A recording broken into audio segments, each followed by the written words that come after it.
आज जो मैं स्टोरी बताने जा रही हूँ वो वेस्ट बंगाल के एक छोटे से टाउन मारगम और उसी के पास एक छोटे से गांव की कहानी है। और ये कहानी एक रियल इंसिडेंट पर बेस्ड है। एक लड़की जिसका नाम है तपस्वी, और ये इंसिडेंट उसी के परिवार के साथ हुआ था, वो भी पूरे 4 साल तक। सो यस, जो मैं कहानी आज बताने वाली हूँ बिल्कुल रियल एंड रॉ होने वाली है।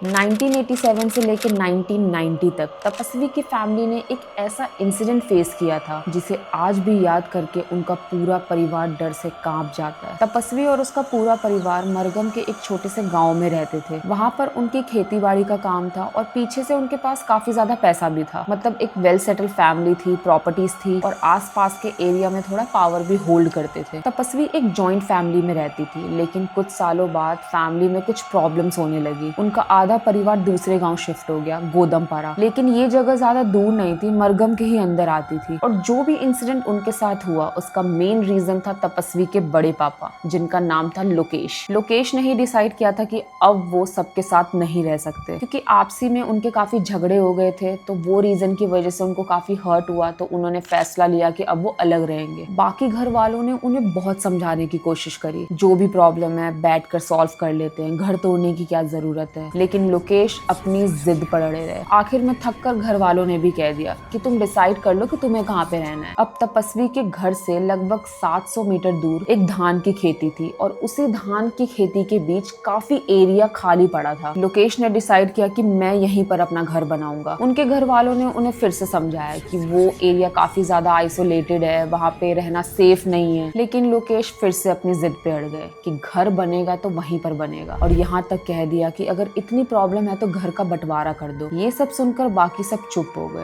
और मजबूरी में उन्हें लोकेश के हाँ में हाँ भरनी पड़ी। फिर उस धान के बीच लोकेश ने स्क्वायर शेप का घर बनवाया। घर के वेस्ट साइड पर एक छोटा सा पॉन्ड था जो उनके करंट घर के काम में आता था, मीन्स पुराने घर के काम में आता था, मीन्स डेली यूसेज के लिए। लेकिन लोकेश ने अपने नए घर के नॉर्थ साइड पर एक नया पॉन्ड बनवाया, सिर्फ अपने यूज के लिए, ताकि कोई और उसे यूज ना कर सके। समर का टाइम था, घर का लेआउट ऑलमोस्ट रेडी हो चुका था और अब बारी आती है भूमि पूजन की। इसके लिए लोकेश ने एक पंडित जी को बुलाया। पंडित जी आए, उन्होंने पूरा घर ध्यान से देखा, हर कोने को अच्छे से ऑब्जर्व करा और फिर बोले यहाँ पे सब कुछ ठीक है, लेकिन एक पॉइंट पर गड़बड़ है। जब पंडित जी ये सब बता रहे थे तब लोकेश की वाइफ और उनके 2 बच्चे उनके साथ ही खड़े थे। जैसे ही लोकेश की वाइफ ने ये सुना वो थोड़ी घबरा सी गई। उन्होंने तुरंत पूछा कि पंडित जी क्या प्रॉब्लम है, ऐसी क्या बात हो गई। लेकिन पंडित जी ने सीधा जवाब नहीं दिया, सिर्फ ये बोल के रुक गए कि वास्तु का इशू है, समझ जाओ। अब ये सुनते ही लोकेश ने थोड़ा सा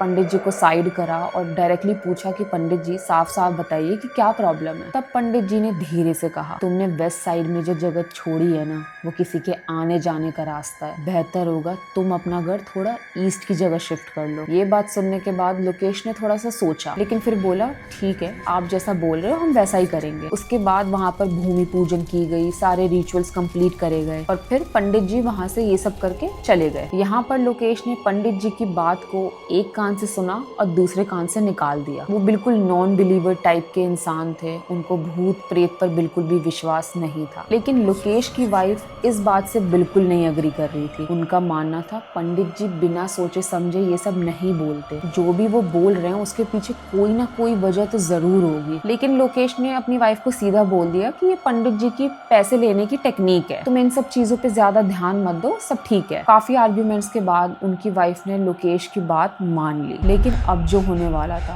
वो शायद आपकी भी 2-3 दिन की नींद उड़ा सकता है। तो आगे की स्टोरी अपने रिस्क पर सुनना। अब धीरे धीरे लोकेश के घर का कंस्ट्रक्शन शुरू होता है। उन्होंने 2 फ्लोर का घर बनवाना शुरू करा था और वेस्ट साइड की तरफ थोड़ी सी जगह छोड़ रखी थी। सोचा था बाद में यहाँ पे एक और कमरा बनवाएंगे, और वो वही जगह थी जिसके लिए पंडित जी ने मना करा था। अब उसी वेस्ट साइड पर लेबर अपना काम करना शुरू करते हैं। धीरे धीरे वो दीवार खड़ी हो जाती है, शाम तक लेबर अपना काम वगैरह करके वापस चले जाते हैं। लेकिन अगले दिन जब लोकेश सोकर उठता है तो वेस्ट साइड की वो दीवार पूरी की पूरी गिरी हुई थी। पहले तो लोकेश को लगा कि ये कोई जानबूझकर कर रहा है, कोई मुझसे जलन रखता है, रात में आके किसी ने दीवार गिरा दी होगी। लोकेश ने फिर लेबर को बुलाया और फिर से दीवार खड़ी करवा दी। और इस बार लोकेश ने डिसाइड करा कि मैं रात भर यहीं पे रखवाली करूंगा। उस रात वो वहीं पर बिस्तर लगाकर सो गया कि अगर कोई आए तो मैं उसे रंगे हाथ पकड़ सकूं। लेकिन उस रात कुछ नहीं हुआ, सब कुछ नॉर्मल था। लेकिन अगली सुबह एक और शॉक मिला। जब लोकेश उठा तो उसने देखा दीवार खड़ी तो थी लेकिन बीच से एक गहरी दरार पड़ी हुई थी। लोकेश ने फिर लेबर बुलाया और दीवार को ठीक करवाया। लेकिन नेक्स्ट मॉर्निंग वो दरार फिर से वापस आ जाती और ये इंसिडेंट एक बार नहीं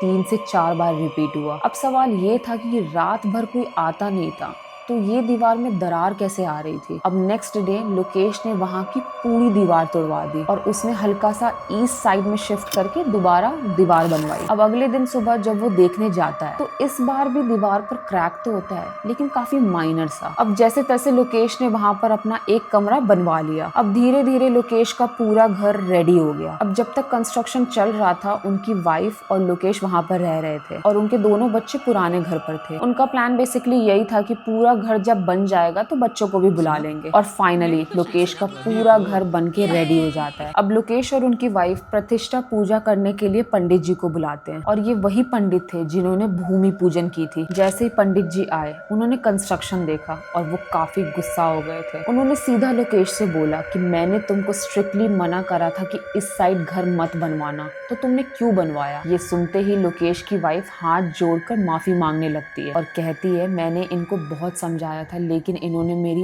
एक भी नहीं सुनी। तो पंडित जी उस वेस्ट साइड वाली दीवार पर एक यंत्र रख देते हैं और कहते हैं अब इस दीवार के उस साइड कोई भी कंस्ट्रक्शन नहीं होगी और ना ही कुछ उगाना है, ना कोई पेड़ ना कोई फूल, कुछ भी नहीं। ये पूरा का पूरा रास्ता हमेशा के लिए क्लियर होना चाहिए। ये बात सुनकर लोकेश भी पंडित जी से माफी मांग लेता है और कहता है कि अब जो आप बोलोगे वही होगा। उसके बाद बच्चे भी घर आ जाते हैं और 6 महीने तक सब कुछ उस घर में नॉर्मल ही रहता है। इस टाइम तक लोकेश, उनकी वाइफ और उनके दोनों बच्चे काफी आराम से जिंदगी जी रहे होते हैं। और फिर आता है विंटर्स। धान की कटाई का सीजन आ चुका होता है। लोकेश भी दिसंबर के महीने में धान काटने जाता है और वो जो धान के स्टैक होते हैं वो अपने घर पे रखना शुरू करता है। धीरे धीरे वो धान के बंडल्स बढ़ते गए और बाहर की जो स्पेस थी वो पूरी भर चुकी थी। तब एक दिन लोकेश ने 2 बंडल्स उस वेस्ट साइड वाली दीवार पर रख दिए होते हैं जहाँ पर पंडित जी यंत्र लगा कर गए थे और साफ मना करा था कि यहाँ पे कुछ नहीं आना चाहिए। अब ये सब करते करते लोकेश वापस खेत में काम करने चला गया। शाम को खेत से वापस आया, खाना पीना खाया और सो गया। लेकिन अगले दिन सुबह जब लोकेश सो के उठा तो उन्होंने जो देखा वो बिल्कुल नॉर्मल नहीं था। जो 2 धान के बंडल्स वेस्ट साइड की दीवार पर रखे हुए थे वो जल के राख हो चुके थे और सबसे डरावनी बात, उनसे अभी भी धुआं निकल रहा था और वो अभी भी दीवार से टिके हुए थे। ये देखकर लोकेश ने तुरंत अपनी वाइफ को बुलाया। उनकी वाइफ ने देखा और सीधा बोला इसको छूना मत। उसके बाद उन्होंने डायरेक्टली लोकेश के भाई को कॉल लगाया और बोला कि आप जल्दी यहाँ पे आ जाओ क्योंकि यहाँ पे कुछ अजीब हो रहा है। जब लोकेश के भाई वहाँ पर पहुंचे तो उन्होंने एक डंडे से उस धान को सिर्फ टच करा और जैसे ही उन्होंने वो छुआ वो धान पूरा का पूरा राख बन के नीचे गिर गया। इस इंसिडेंट के बाद अब सब सच में डर गए थे। अब धीरे धीरे इनके घर का जो वेस्ट साइड वाला हिस्सा था वो बाकी घर के कंपैरिजन में ज्यादा ठंडा लगने लगा था। टेम्परेचर का डिफरेंस क्लियरली फील हो रहा था। एक रात लोकेश की वाइफ ने फील किया कि उनके घर के मेन गेट से कोई गुजर रहा है। पहले तो उन्होंने इग्नोर करा लेकिन जब ये चीज फ्रिक्वेंटली होने लगी फिर लोकेश ने डिसाइड किया कि अब मैं खुद देखूंगा कि मेन गेट से रात को कौन गुजरता है। अब जो वेस्ट साइड में उन्होंने एक छोटा सा कमरा बनवाया था उस कमरे के अंदर एक छोटी सी विंडो भी थी और उसी विंडो के पास लोकेश ने अपना बिस्तर लगा लिया। उस रात करीब 1:14 पर लोकेश ने सडनली फील करा कि उसके आसपास का टेम्परेचर अचानक से गिर गया है और फिर उसे आवाज आती है जैसे कोई पैर घसीटते हुए धीरे धीरे खिड़की की तरफ से गुजर रहा है। ये सुनते ही लोकेश तुरंत उठकर बैठ जाता है और सीधा खिड़की के बाहर देखने लगता है और तब जो उसने देखा वो बिल्कुल भी नॉर्मल नहीं था। एक बुढ़ी औरत खिड़की के सामने से गुजरती हुई उनके मेन गेट के पास जा रही थी। लोकेश ने फिर जोर से आवाज लगाई कि कौन है, उधर क्यों जा रही है, लेकिन उस बुढ़ी औरत ने कुछ रिस्पॉन्स नहीं दिया। कुछ सेकंड बाद वो अंधेरे में गायब हो गई। अब लोकेश ने सोचा कि यहाँ पे एक पास के खेत में एक दादी काम करती है, शायद वो होगी, और ये सोचकर वो फिर से सो गया। नेक्स्ट मॉर्निंग लोकेश उसी दादी के पास गया जो उस खेत में काम करती थी। उसने पूछा, दादी क्या आप मेरे घर के पास आई थी? दादी ने सीधा जवाब दिया, मैं इतनी रात को वहां क्या करने जाऊंगी। और ये सुनते ही लोकेश के पैरों तले जमीन खिसक गई, लेकिन फिर भी उसने अपने आप को समझाया कि मैंने इतना बड़ा घर बनवाया है, लोग मुझसे जलते हैं, शायद मुझे कोई डराने की कोशिश कर रहा है। और इसी सोच के साथ वो फिर डिसाइड करता है कि आज मैं बाहर ही सोऊंगा और जो भी होगा मैं उसे रंगे हाथ पकड़ लूंगा। लेकिन उस रात कुछ भी नहीं होता और नेक्स्ट नाइट उस टाइम भी सब कुछ नॉर्मल ही होता है। और फिर तीसरी रात जब लोकेश थोड़ा रिलैक्स्ड हो गया, उसे लगा कि अब तो पक्का कोई इंसान ही है, वो मुझे सिर्फ डरा रहा है, और वो बिना टेंशन के उसी कमरे में आराम से सो गया। अब वो सिनेरियो फिर से रिपीट होता है। रात का टाइम, अचानक से टेम्परेचर फिर गिर जाता है और फिर चलने की आवाज धीरे धीरे खिड़की के पास आने लगती है। लोकेश तुरंत उठकर बैठता है और खिड़की के बाहर देखता है, और इस बार वो कंफर्म कर लेता है कि वो वही बुढ़ी औरत थी जो उसने 2 रात पहले देखी थी। लोकेश फिर से जोर से आवाज लगाता है कि कौन हो तुम और मेरे घर के आसपास क्या करती रहती हो। जैसे ही वो आवाज उस तक पहुंचती है, वो बुढ़ी औरत अचानक से रुक जाती है और धीरे से पीछे मुड़ती है, और जैसे ही लोकेश उसका चेहरा देखता है, वो अंदर तक कांप जाता है। उस बुढ़ी औरत का चेहरा इतना ज्यादा डरावना था कि लोकेश उस चेहरे को देखकर सच में डर जाता है। उसने एक गीली साड़ी पहनी हुई थी, ऐसी जैसे वो अभी तालाब से निकल कर आई हो, और उसके पूरे शरीर से मछली की तेज बू आ रही थी। वो कुछ सेकंड तक सीधे लोकेश की तरफ देखती रहती है और फिर बिना कुछ बोले धीरे से मुड़कर मेन गेट की तरफ चलने लगती है, और गेट के पास पहुंचते ही अचानक गायब हो जाती है। अगली सुबह लोकेश को बुखार चढ़ जाता है, और ये बुखार एक टाइम का नहीं था, ये काफी ज्यादा फ्रीक्वेंट होने लगा। धीरे धीरे लोकेश के घर का पूरा माहौल नेगेटिव हो गया, और सिर्फ लोकेश की ही नहीं, उनके बच्चे की तबीयत भी लगातार खराब होने लगी। इसके बाद उन्होंने तांत्रिक और पंडितों को भी बुलाया, अलग अलग खुद को दिखवाया, लेकिन जो भी उपाय वो करके जाते, उनका असर सिर्फ 1 या 2 दिन तक ही रहता, और फिर सब कुछ वापस वैसे ही होने लगता। और सबसे डरावनी बात ये थी कि वो एंटिटी लोकेश को रोज दिखने लगी। वक्त बीतता गया और धीरे धीरे लोकेश फाइनेंशियली भी काफी ज्यादा वीक हो गया। घर की हालत एक पॉइंट पे ऐसे आ गई थी कि वो हर तरीके से कमजोर पड़ चुके थे, इतना तक कि रिश्तेदारों ने भी उनके घर आना जाना बंद कर दिया था। जब लोकेश का काम पूरी तरीके से ठप हो गया था, तो उसने मजबूरी में वेस्ट बंगाल जॉब के लिए चला गया, लेकिन सिर्फ 2 महीने के अंदर वो नौकरी भी छूट गई, और फिर लोकेश अब वापस अपने गाँव आ गया था। अब हालत कुछ ऐसी हो गई थी कि ना पैसा, ना सेहत और ना ही कोई सहारा। और सबसे बड़ी बात, लोकेश को बिल्कुल भी समझ आ रहा था कि अब वो करे क्या। लोकेश की वाइफ ने जब ये सारी चीजें अपने मायके वालों को बताई, तो उनके मायके वालों ने कोलकाता के एक तांत्रिक के बारे में बताया। उन्होंने कहा, एक बार इनसे मिल लो, क्या पता ये तुम्हारी हेल्प कर सके। इसके बाद लोकेश ने उस तांत्रिक को अपने घर पर बुलाया। तांत्रिक घर आया और उसने पूरे घर में कुछ क्रियाएं करी, पूरा माहौल चेक किया, और उन्होंने फिर सबके हाथ में एक माता का धागा बांध दिया, और उन्होंने स्ट्रिक्टली बोला कि चाहे कुछ भी हो जाए, अंडर एनी सर्कमस्टांसेस, ये धागा कभी नहीं खुलना चाहिए। ये कहकर तांत्रिक वहां से चले गए, और उसके बाद धीरे धीरे सब कुछ नॉर्मल होने लगा।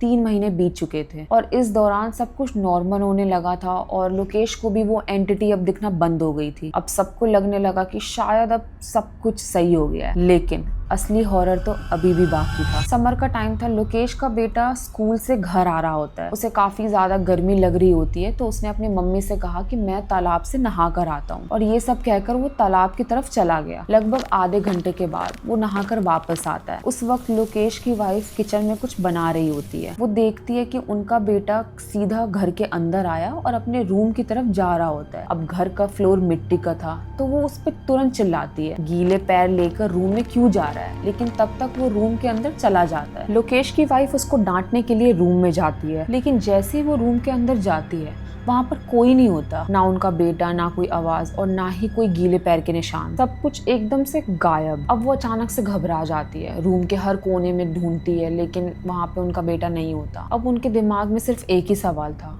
तो मैंने किसको देखा था। तभी लोकेश घर आता है और उनकी वाइफ तुरंत उसको बताती है, अभी तक बेटा घर नहीं आया, तालाब में नहाने गया था। दोनों हस्बैंड वाइफ तालाब की तरफ भागते हैं, और वहां जाकर जो वो देखते हैं वो सब कुछ तोड़ देता है। उनके बेटे की डेड बॉडी तालाब के किनारे पड़ी रहती है। मतलब घर के अंदर जो आया था वो उनका बेटा था ही नहीं। अब ये मंजर देख के दोनों पेरेंट टूट जाते हैं, वहीं पर रोना शुरू कर देते हैं और फिर कुछ समय बाद अपने बेटे का अंतिम संस्कार करने के लिए वो उठ जाते हैं। अब जब 13वीं शुरू होती है तो उनमें कुछ रूल्स होते हैं, जैसे भगवान को टच नहीं करना, अगर कोई पेंडेंट लॉकेट कुछ भी पहना है तो हटाना पड़ता है। और इसी चक्कर में जो तांत्रिक ने हाथ में धागा बांधा था वो भी सबने हटा दिया होता है। लोकेश के बेटे की डेथ को 2 दिन हो चुके थे। घर में काफी रिलेटिव्स एक ही जगह इकट्ठे थे। उस रात लोकेश की बेटी और उसकी नेफ्यू तपस्वी साथ में सो रहे थे और बाकी पूरी फैमिली एक रूम में बैठी हुई थी। आगे की क्रिया के लिए क्या क्या सामान चाहिए ये सब डिस्कस हो रहा था। तभी अचानक लोकेश की बेटी उठकर बैठ जाती है। उसकी आंखें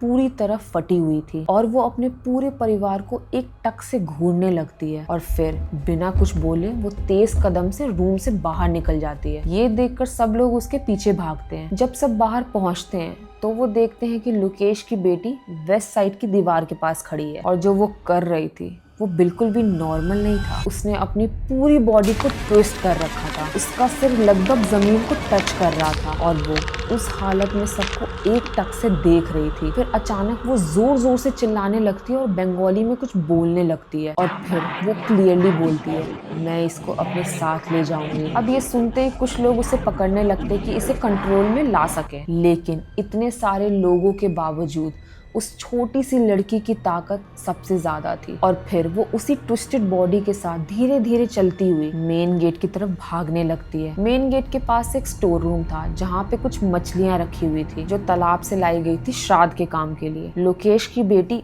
उसी हालत में स्टोर रूम का गेट खोलती है और फिर टोकरी में रखी हुई कच्ची मछलियों को अपने दांतों से चिबाने लगती है। ये सब देखकर सब लोग इतना ज्यादा डर जाते हैं कि किसी की हिम्मत नहीं हो पा रही थी कि उसके पास जाके उसे छुड़ा सके। तभी लोकेश की वाइफ तुरंत घर के अंदर जाती है और गंगा जल लेकर आती है और लोकेश से कहती है कि इसे सीधा पकड़ने की कोशिश करो। और जैसे तैसे लोकेश और कुछ लोग पकड़कर उसकी बेटी को स्टोर रूम से बाहर लाते हैं। सब मिलकर उसका मुंह पकड़कर खोलते हैं और तब लोकेश की वाइफ उसके मुंह में गंगा जल दे देती है और जैसे ही गंगा जल उसके मुंह के अंदर जाता है वो लड़की वहां पर बेहोश हो जाती है। अब उस इंसिडेंट के बाद लोकेश की बेटी को उठाकर कमरे में ले जाया जाता है और सब लोग डिसाइड करते हैं कि जितना हो सके एक ही कमरे में एक साथ रहते हैं, क्योंकि सबको डर था कि वो फिर से उठकर कुछ ऐसी वैसी हरकत ना करने लगे। इसलिए काफी देर तक लोग जगे रहते हैं और उस पर नजर रखते हैं। फिर धीरे धीरे वो देखते हैं कि लोकेश की बेटी गहरी नींद में सो रही है और तब थोड़ी देर बाद सब लोग सो जाते हैं। नेक्स्ट मॉर्निंग जैसे ही सुबह सबकी आंख खुलती है सबसे पहली चीज जो वो देखते हैं लोकेश की बेटी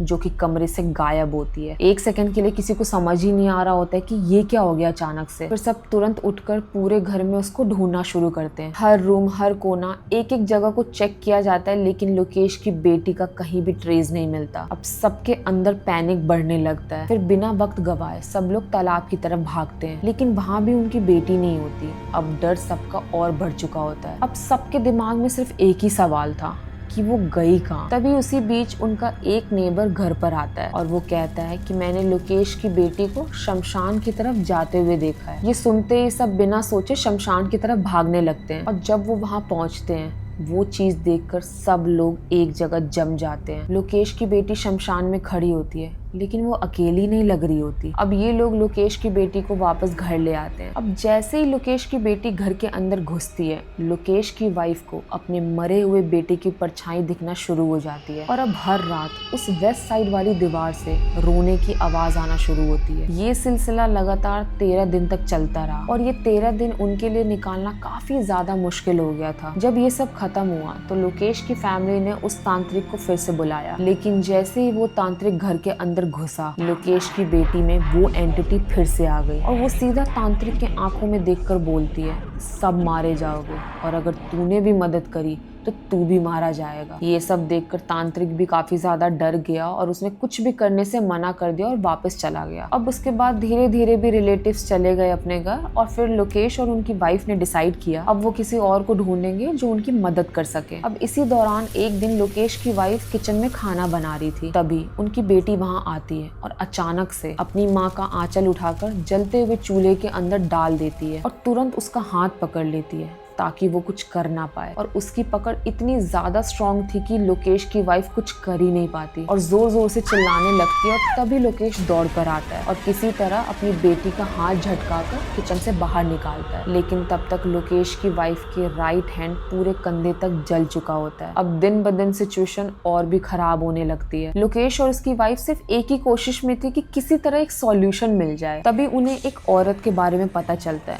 जो ऐसी चीजों को ठीक करती है। उस औरत का घर उनके घर से लगभग 70 किलोमीटर दूर था। नेक्स्ट मॉर्निंग लोकेश अपने भाई वगैरह के साथ उस औरत के घर पहुंचते हैं। वहां जाकर वो देखते हैं कि वो औरत काफी बुजुर्ग होती है और जैसे ही वो लोकेश को देखती है वो सीधा बोलती है, मुझे पता था तू आएगा। फिर वो कहती है, तेरी एक गलती की वजह से तेरे पूरे परिवार का नाश हो गया और अगर अभी भी कुछ नहीं किया तो सब कुछ खत्म हो जाएगा। ये सुनकर सब सन्न रह जाते हैं। फिर वो औरत एक लाल कपड़े में कुछ डालकर उसको एक चीज देती है और कहती है, जा इसको वेस्ट साइड वाली दीवार पर रख दे और गलती से भी इसको खोलना मत। और साथ ही कहती है कि रात में मैं खुद आकर तेरे घर में क्रिया करूंगी। रात होती है और वो बुजुर्ग औरत लोकेश के घर पे आती है। वो उस लाल कपड़े को उठाती है और लोकेश की बेटी के पास से घुमाकर सीधा उसी तालाब में फेंक देती है जहाँ पे लोकेश के बेटे की मौत हुई थी। जैसे ही वो कपड़ा तालाब के अंदर जाता है, अंदर से कुछ बबल्स उठने लगते हैं, जैसे नीचे कुछ डूब रहा हो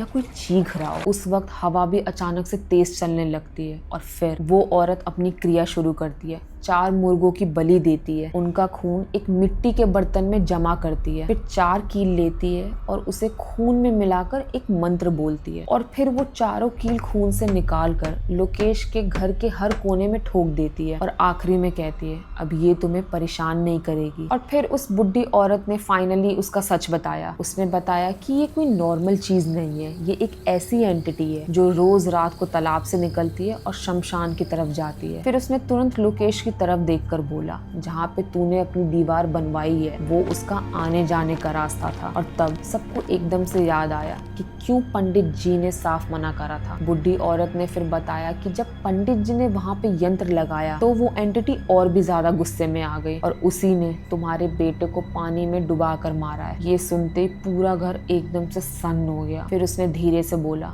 अगर तुम थोड़ा भी लेट हो जाते तो अगला नंबर तुम्हारी पत्नी का था, लेकिन अब सब मैंने ठीक कर दिया है, अब वो तुम्हें परेशान नहीं करेगी। अब इसके बाद लोकेश और उसके पूरे परिवार की लाइफ नॉर्मल होने लगी। लेकिन एक सवाल अभी भी वही रह जाता है, गलती किसकी थी, उस एंटिटी की या फिर एक ऐसे इंसान की जो वार्निंग के बाद भी उस रास्ते पर दीवार खड़ी कर देता है। अगर आपको भी ऐसे रियल हॉरर केसेस पसंद है जिसके डर के पीछे भी एक रीजन होता है तो चैनल को सब्सक्राइब जरूर करो और कॉमेंट में बताओ, अगर तुम लोकेश की जगह होते तो क्या तुम दीवार बनाते या पंडित की बात मानते। क्योंकि कभी कभी जो चीज हम इग्नोर कर देते हैं वो एक दिन सब कुछ खत्म कर देता है।